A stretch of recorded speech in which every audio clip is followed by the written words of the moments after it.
बच्चों, welcome to my channel Verma study 2020 बुकलाना। मैं यूपी बोर्ड के क्लास 12th के छात्र छात्राओं के लिए इकोनॉमिक्स का कोर्स हिंदी माध्यम से मैं फुल कोर्स कराऊंगा।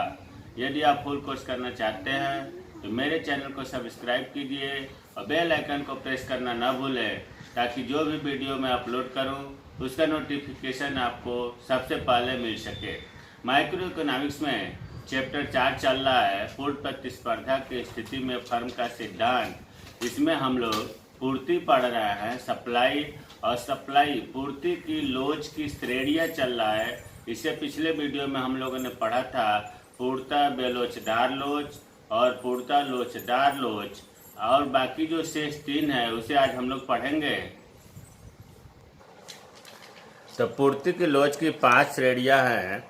पहला है पूर्णता बेलोचदार पूर्ति, ES बराबर 0, और दूसरा होता है पूर्णता लोचदार पूर्ति, ES बराबर अनंत। ES का मतलब पूर्ति की लोच, इलास्टिसिटी ऑफ सप्लाई। तीसरा है इकाई के बराबर लोचदार पूर्ति, ES बराबर 1। इकाई से कम लोचदार पूर्ति, ES और 1 से कम है, अर्थात इसे हम कहेंगे कि ES लेस देन 1। इकाई से अधिक लोचदार पूर्ति, ES 1 से अधिक है, इसे हम कहेंगे कि ES ग्रेटर देन 1। जिसमें हम ये पहला और दूसरा पिछले वीडियो में पढ़ चुके हैं, और अगर आप ना देखे हों तो आई बटन को क्लिक करके इसे देख लें। अब आज हम लोग पढ़ेंगे तीसरा, इकाई के बराबर लोचदार पूर्ति। इकाई का मतलब आप हमेशा 1 से याद रखिए कि 1 के बराबर लोचदार पूर्ति, इसको हम लोचदार पूर्ति भी कहते हैं। इसकी परिभाषा क्या है? जब किसी वस्तु की पूर्ति में परिवर्तन उसी अनुपात में होता है जिस अनुपात में कीमत में परिवर्तन होता है, तो उसे लोचदार पूर्ति कहते हैं। ऐसी स्थिति में इलास्टिसिटी ऑफ सप्लाई बराबर 1 होता है तथा पूर्ति वक्र 45 अंश का कोण बनाती है। प्यारे बच्चों, इससे पहले आपको थोड़ा सा एक बार रिपीट कर दूँ। पूर्णता बेलोचदार पूर्ति में बताया गया था कि जब कीमत में परिवर्तन होता है तो पूर्ति पर कोई फर्क नहीं पड़ता, इसीलिए y एक्सिस के समानांतर सप्लाई वर्क होता है, कर्व होता है, इसलिए पूर्णतः बेलोचदार पूर्ति कहलाती है। दूसरा मैं बताया था पूर्णतः लोचदार पूर्ति कि इसमें कीमत में कोई परिवर्तन नहीं होता, लेकिन पूर्ति में परिवर्तन होता है, जिसे हम कहते हैं पूर्णतः लोचदार पूर्ति। इसमें पूर्ति वक्र जो है x अक्ष के समानांतर होता है। अब इकाई के बराबर लोचदार पूर्ति को याद रखने के लिए पूर्णतः लोचदार पूर्ति की परिभाषा से जरूर संबंध बनाकर याद रखें ताकि भूले नहीं। तो देखिए, इसमें कह रहा है कि जब किसी वस्तु की पूर्ति में 2 शब्द होता है, कीमत और पूर्ति। पूर्ति करने में पता है कि कीमत बढ़ती है तो पूर्ति बढ़ती है, कीमत घटती है तो पूर्ति घटती है। लेकिन इसमें कह रहा है कि पूर्ति में परिवर्तन उसी अनुपात में होता है जिस अनुपात में कीमत में परिवर्तन होता है। इसका मतलब कोई उदाहरण समझते हैं कि किसी वस्तु का कीमत अगर 10 रुपये है और 10 रुपये पर पूर्ति 100 रुपये हो रही है 10 रुपये कीमत है, पूर्ति 100 रुपये हो रही है, और उसी वस्तु का कीमत 20 रुपये हो गया, मतलब जस्ट डबल हो गया। तो 100% परिवर्तन हमेशा प्रतिशत में निकालते हैं। जब डबल हो गया तो पूर्ति भी डबल हो गया। तो हम ये कह सकते हैं कि कीमत 10 से 20 हुआ। अगर हम प्रतिशत में निकालें तो ये कहेंगे कि कीमत में 100% परिवर्तन हुआ। जब कीमत में 100% हुआ तो पूर्ति में 100 का ही 200 हो गया, पूर्ति में भी 100% परिवर्तन हुआ। तो कहने का मतलब यह है कि अगर ऐसी स्थिति आती है कि कीमत में जितने प्रतिशत परिवर्तन हो उतना ही प्रतिशत परिवर्तन पूर्ति में होगा, तो उसे हम कहेंगे लोचदार पूर्ति या इकाई के बराबर लोचदार पूर्ति। अब इसका सूत्र पहले भी बताया जा चुका है कि ES बराबर डेल्टा Q बटा डेल्टा P। डेल्टा का मतलब होता है चेंजिंग, ये डाटा बदलता रहेगा, परिवर्तन होगा, इसलिए डेल्टा लगा हुआ है। डेल्टा क्यू का मतलब होता है पूर्ति में प्रतिशत परिवर्तन, और डेल्टा पी प्राइस कीमत में प्रतिशत परिवर्तन। तो देखो पूर्ति में प्रतिशत परिवर्तन 100% हो रहा है तो 100 100 लिख दिया, और कीमत में प्रतिशत परिवर्तन 100 तो 100 लिख दिया, भाग दिया तो 1 हो गया। यस बराबर 1। जब यस बराबर 1 आएगा तो हम कहेंगे कि वस्तु की इकाई के बराबर लोचदार है। ये तो उदाहरण से हुआ।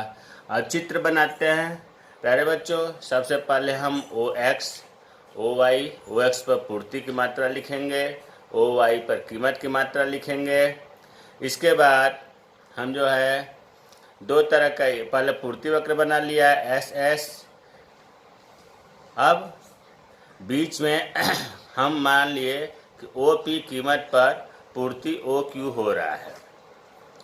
वो पहले हम P की बात कर रहे हैं, OP कीमत पर OQ मात्रा हो रही है, पूर्ति हो रही है।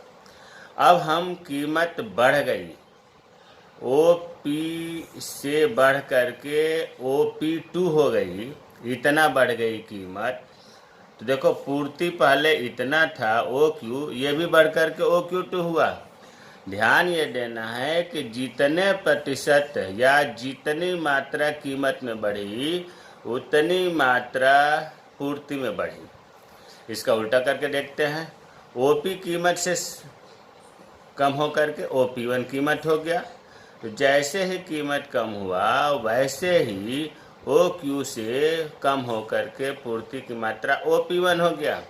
इसमें यह ध्यान देना है कि जितनी प्रतिशत कीमत कम हुआ उतना ही प्रतिशत पूर्ति कम हो गया। इसके बाद में ये जो बिंदु हैं इनको मिला देंगे। तो अब आपको समझ में आ गया होगा कि जितने प्रतिशत कीमत में परिवर्तन होगा उतने प्रतिशत पूर्ति की परिवर्तन होगा। जितनी मात्रा कीमत में बढ़ेगी उतनी मात्रा पूर्ति की मात्रा में बढ़ेगी। ऐसी स्थिति को हम कहते हैं लोचदार पूर्ति। इसका हमेशा पूर्ति का लोच 1 होता है, 1 के बराबर होता है। क्यों होता है आपने देख लिया यहाँ पर। चौथा, इकाई से कम लोचदार पूर्ति, इसको कहते हैं बेलोचदार पूर्ति। इकाई का मतलब हमने बताया 1 से कम होगा लोचदार पूर्ति, बेलोचदार पूर्ति भी से कहते हैं। जब पूर्ति में होने वाला परिवर्तन, ध्यान दो, पूर्ति और कीमत यही दो चीज़ का तो ध्यान ही रखना है। जब पूर्ति में होने वाला परिवर्तन कीमत में होने वाले परिवर्तन से कम होता है, इधर पूर्ति है, पूर्ति में होने वाला परिवर्तन कीमत में होने वाले परिवर्तन से कम होता है तो इकाई से कम लोचदार पूर्ति कहते हैं। ऐसी स्थिति में ES <1, जिसे हम पूर्ति की लोच 1 से कम होती है। इसको उदाहरण से समझते हैं। देखो कीमत इसमें भी लिख दिया, पूर्ति इसमें भी लिख दिया। कोई वस्तु है उसका कीमत 10 रुपये है और पूर्ति 100 रुपये 100 हो रही है, 100 इकाई। किसी वस्तु का कीमत 10 रुपये है और मार्केट में उसकी पूर्ति 100 हो रही है। कीमत बढ़ करके 20 हो गई। आप ध्यान दो, जस्ट डबल हो गई। प्रतिशत में अगर हम कहेंगे तो ये कहेंगे कि कीमत 100% बढ़ गई। पूर्ति जो है पूर्ति भी बढ़ी लेकिन डबल नहीं हुई, 100 का 150 ही हुआ। अगर इसको हम प्रतिशत में निकालेंगे तो 50% परिवर्तन हुआ पूर्ति में। फिर एक बार समझिए कि कीमत जो है 10 से 20 हो गया, 100% परिवर्तन हो गया कीमत में। कैसे निकला, 100 कहाँ से आया, ये एक नियम में पिछले वीडियो में बताया गया है, यहाँ नहीं बताया जाएगा। पूर्ति 100 से 150 हो गई, यहाँ पर 50%, 100 का 150 ही तो 50 रुपये तो मिला, तो 50% परिवर्तन हो गया। तो अब यहाँ आप देख रहे हैं कि कीमत में प्रतिशत परिवर्तन तो हुआ, इससे कम हुआ पूर्ति में प्रतिशत परिवर्तन। ऐसी स्थिति को कहते हैं इकाई से कम लोचदार पूर्ति। सूत्र से देखते हैं, यस बराबर डेल्टा क्यू बटा डेल्टा पी, पूर्ति में प्रतिशत परिवर्तन बटा कीमत में प्रतिशत परिवर्तन। अब देखो पूर्ति में प्रतिशत परिवर्तन, पूर्ति में हुआ 50% तो 50 लिख दिया, कीमत में प्रतिशत परिवर्तन 100 हुआ तो बटा 100 लिख दिया। जब भाग दिया तो 0.5% हुआ। अब ये 0.5 1 से कम है, 1 ज़्यादा है और यस जो आया है 0.5%, 1 से कम है, तो हम कहेंगे कि वस्तु बेलोचदार है, इकाई से कम लोचदार पूर्ति है। तो अब समझ में आ गया होगा। अब इसको चित्र देखते हैं। OX पर पूर्ति की मात्रा, OY पर कीमत की मात्रा लिखेंगे। इसके बाद OP कीमत पर हम OQ पूर्ति की मात्रा दिखा दिए। अब हम कीमत को बढ़ाएंगे, OP से बढ़ा करके OP2 किया, और जब OP2 करेंगे तो ये ध्यान रखना है हमें कि कीमत में जो परिवर्तन हो रहा है वो पूर्ति कम हो रहा है इसके अपेक्षा। तो देखो OP से बढ़ करके कीमत OP2 हुआ, तो पूर्ति OQ से बढ़ करके OQ2 हुआ। यहाँ तो ये इतना कीमत बढ़ा, लेकिन पूर्ति क्या हुई? बहुत कम हुई। पूर्ति इसके अपेक्षा बहुत कम हुई। उसी तरह से जब किसी वस्तु की कीमत OP से घट करके OP1 हुआ, तो पूर्ति क्या है?